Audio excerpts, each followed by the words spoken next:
Kiai Haji Muhammadun atau yang biasa dipanggil dengan Kiai Haji Masum atau Mbah Masum merupakan anak bungsu dari pasangan Kiai Haji Ahmad dan Kosimah. Mbah Masum lahir sekitar tahun 1868. Dua saudara Mbah Masum adalah sosok perempuan, yaitu Nyai Zainab dan Nyai Malihah.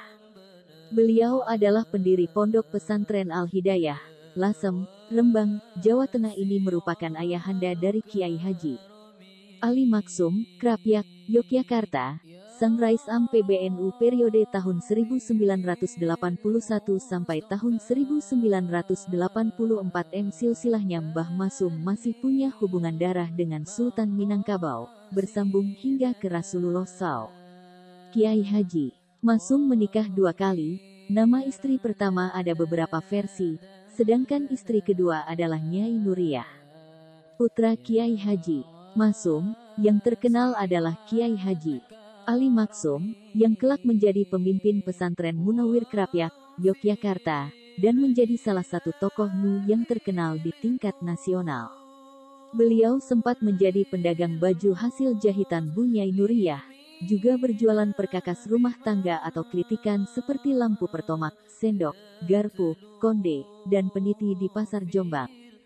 Sejak tanggal 14 Rabiul Awal 1392 H atau tanggal 28 April tahun 1972 Masehi, kesehatan Mbah Masum turun drastis.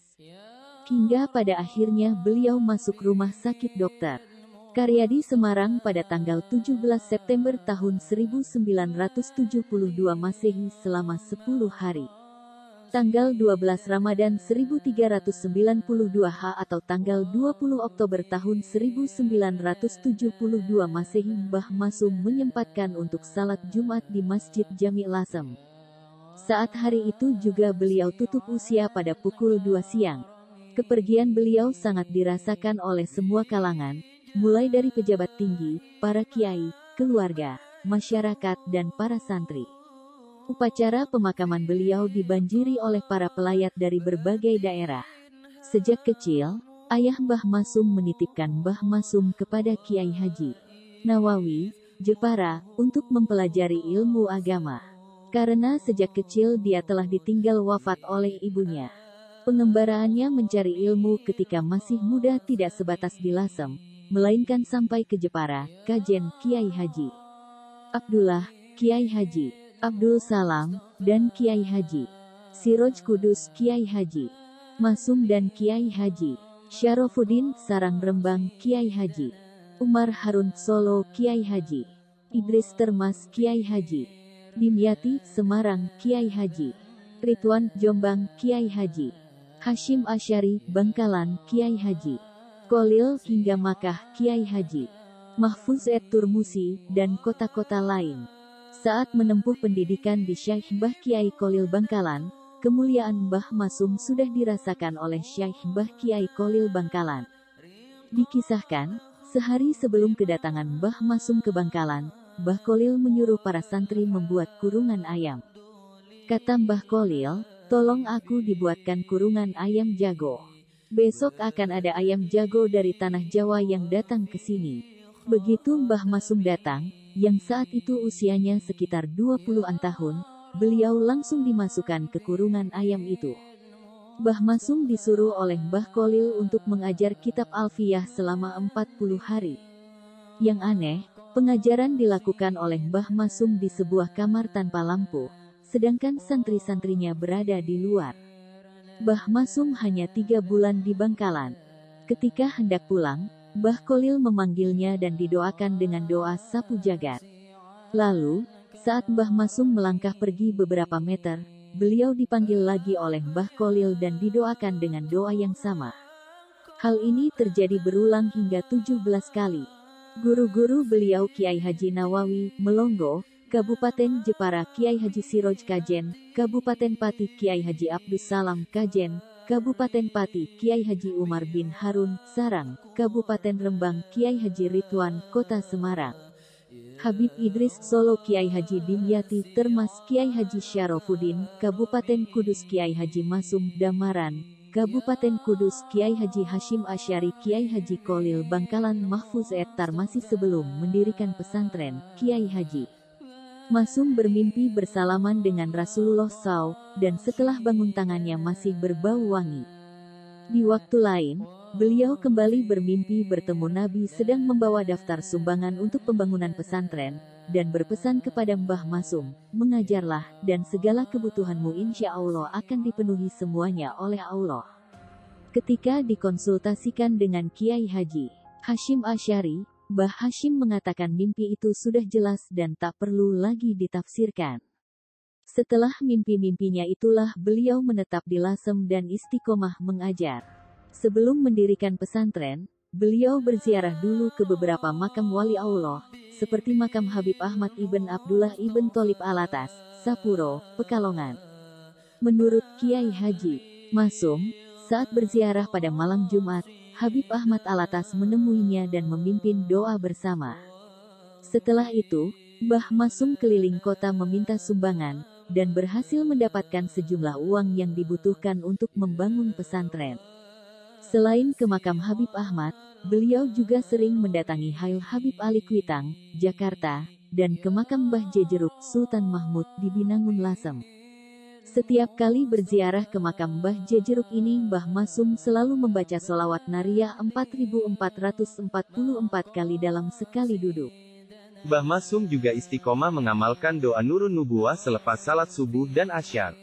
Setelah beberapa lama mengembangkan pondok, pesantrennya kemudian dinamakan Pesantren Al-Hidayat. Tetapi agresi Belanda tahun 1949 membuat Kiai Haji Masum harus mengungsi, dan pesantren mengalami masa vakum sampai situasi tenang dan aman kembali. Kiai Haji Masum selama mengajar banyak berperan aktif langsung dalam pendidikan santrinya. Beliau juga memiliki kebiasaan mengajar beberapa kitab yang diajarkan terus-menerus berulang-ulang, artinya jika kitab itu hatam, maka akan dimulai lagi dari awal. Di antaranya adalah pelajaran Al-Quran, Fathul Qorib, Fathul Wahab, Jurumiyah, Alfiyah, Al-Hikam Ibn Athaillah, dan Ihya Ulumuddin. Mengenai kitab Al-Hikam ini, Kiai Haji Masum menyatakan bahwa beliau menghatamkannya sebanyak usia beliau. Mengenai kitab Ihya Ulumuddin karya Imam Al-Ghazali (RHM), beliau berujar, "Saya khawatir kalau melihat santri yang belum pernah hatam kitab Ihya tapi sudah berani memberikan pengajaran kepada umat, ya, semoga saja dia selamat." Kitab Fathul Wahab juga dihatamkan sebanyak usianya, sehingga beliau pernah berkata bahwa ilmu fiqh telah ada di dalam dadanya. Ketika beliau sudah berusia lanjut, kebanyakan santri yang datang kepadanya umumnya punya tujuan utama tabarukan, atau mengambil barokah spiritualnya. Dalam mengajar santri, Mbah Masum amat disiplin dan istiqomah, sebab istiqomah adalah lebih utama ketimbang 1000 karomah. Kepemimpinan Pondok Pesantren Al-Hidayat Lasem sepeninggal Kiai Haji Masum kemudian dilanjutkan putra ketiganya, yaitu Kiai Ahmad Syakir sebagai pengasuh.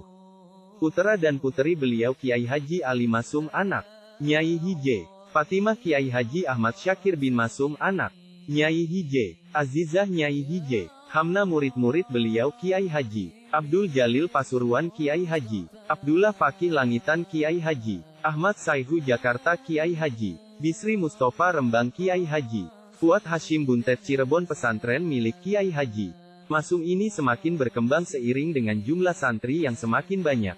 Namun sayangnya saat terjadi agresi Belanda pada tahun 1949, pesantren sempat vakum karena Mbah Masum harus ikut mengungsi sembari menunggu situasi kondusif dan aman kembali.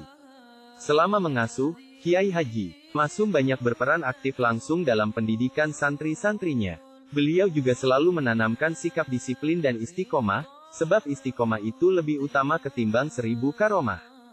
Dalam mengajar, beliau memiliki kebiasaan mengulang-ulang beberapa kitab yang beliau ajarkan.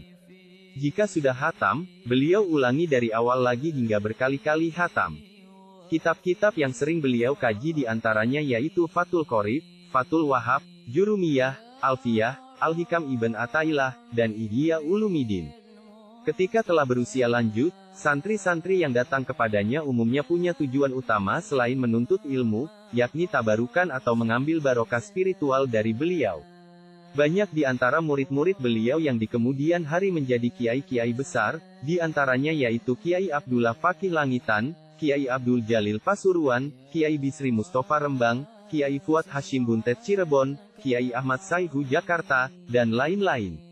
Kiai Haji Masum adalah salah satu dari 3 pendiri Nu Lasem selain Kiai Baidowi Abdul Aziz dan Kiai Kolil Masyuri. Sebagai Kiai Nu beliau juga gigih berjuang mendukung membesarkan Nu bersama Kiai-Kiai lainnya. Beliau amat mencintai organisasi ini, sehingga beliau menyatakan tidak ridho jika anak keturunannya tidak mengikuti Nu. Bahkan Kiai Haji Masum sendiri selalu didatangi oleh banyak kiai jika ada urusan penting di tubuh Nu untuk meminta nasihat dan doanya. Misalnya ketika hangat-hangatnya pembentukan Jam'iyah Tharika Al-Mutabara Al-Nahdiyah, Kiai Haji Masum termasuk yang setuju, dan bahkan menjadi salah satu petinggi organisasi tarekat itu, walaupun beliau sendiri tidak mengamalkan praktik-praktik tarekat. Menurutnya, saya sudah menggunakan tarekat langsung dari Kanjeng Nabi Muhammad, yakni berupa hub al-fukara wa al-masakin, mencintai kaum fakir miskin. Selain itu banyak pula tokoh lain yang sowan kepada beliau guna meminta doa restu. Hal ini juga dilakukan oleh Profesor Kiai Haji Mufti Ali saat diangkat menjadi Menteri Agama. Kiai Haji Masum bersedia mendoakan Mufti Ali jika dia mau mengikuti sarannya, yang salah satunya menunjukkan kebesaran jiwanya, engkau jangan sekali-kali membenci Nu.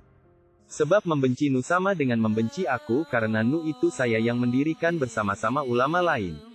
Tetapi engkau pun jangan membenci Muhammadiyah. Jangan pula membenci PNI dan partai lain. Kau harus dapat berdiri di tengah-tengah dan berbuat adil terhadap mereka. Ketika pecah huru-hara PKI, Kiai Haji Masum terpaksa melakukan perjalanan dari kota ke kota, karena beliau termasuk tokoh yang diincar hendak dibunuh oleh PKI.